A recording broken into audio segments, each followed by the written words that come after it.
And so David, having reviewed his people, appointed over them tribunes and centurions.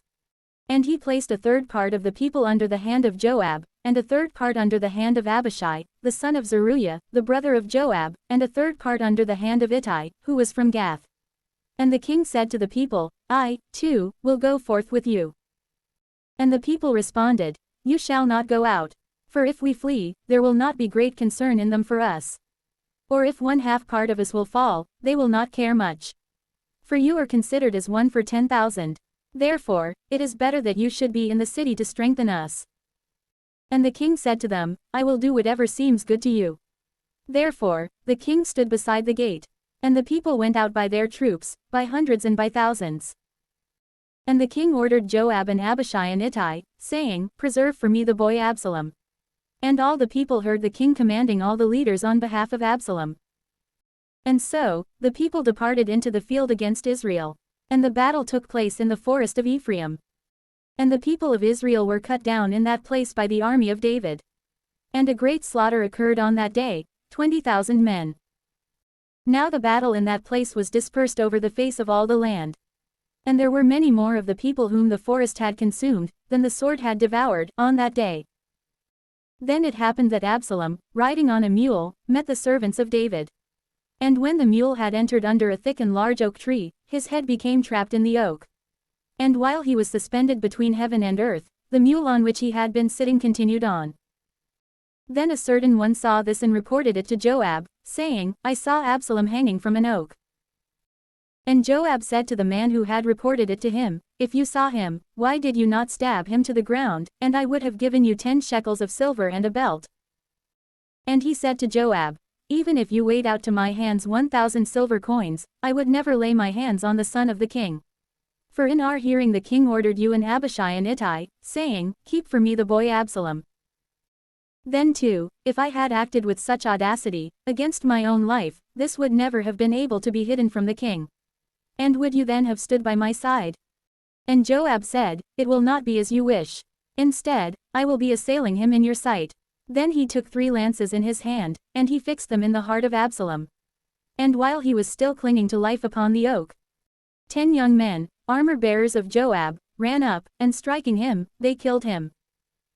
Then Joab sounded the trumpet, and he held back the people, lest they pursue Israel in their flight, for he was willing to spare the multitude. And they took Absalom, and they threw him into a great pit in the forest. And they piled an exceedingly great heap of stones over him. But all of Israel fled to their own tents. Now Absalom had raised up for himself, when he was still alive, a monument, which is in the valley of the king. For he said, I have no son, and so this shall be the memorial to my name. And he called the monument by his own name. And it is called the hand of Absalom, even to this day. Then Ahimaaz, the son of Zadok, said, I will run and report to the king that the Lord has accomplished judgment for him, from the hand of his enemies. And Joab said to him, You shall not be the messenger on this day. Instead, you shall report on another day. I am not willing for you to give the report today, because the son of the king is dead. Then Joab said to Hushai, Go, and report to the king what you have seen. Hushai reverenced Joab, and he ran. And Ahimaaz, the son of Zadok, said to Joab again, What prevents me from running after Hushai also? And Joab said to him, Why do you want to run, my son? You would not be the bearer of good news. And he responded, But what if I do run? And he said to him, Run. Then Ahimaaz, running along a shorter way, passed Hushai. Now David was sitting between the 2 gates. Truly, the watchman, who was at the summit of the gate upon the wall, lifting up his eyes, saw a man running alone. And crying out, he told the king. And the king said, If he is alone, there is good news in his mouth. But as he was advancing and drawing nearer, the watchman saw another man running. And so, crying out from the height, he said, Another man has appeared, running alone. And the king said, This one also is a good messenger. Then the watchman said, The running of the closest one seems like the running of Ahimaaz, the son of Zadok. And the king said, He is a good man, and he arrives bearing good news.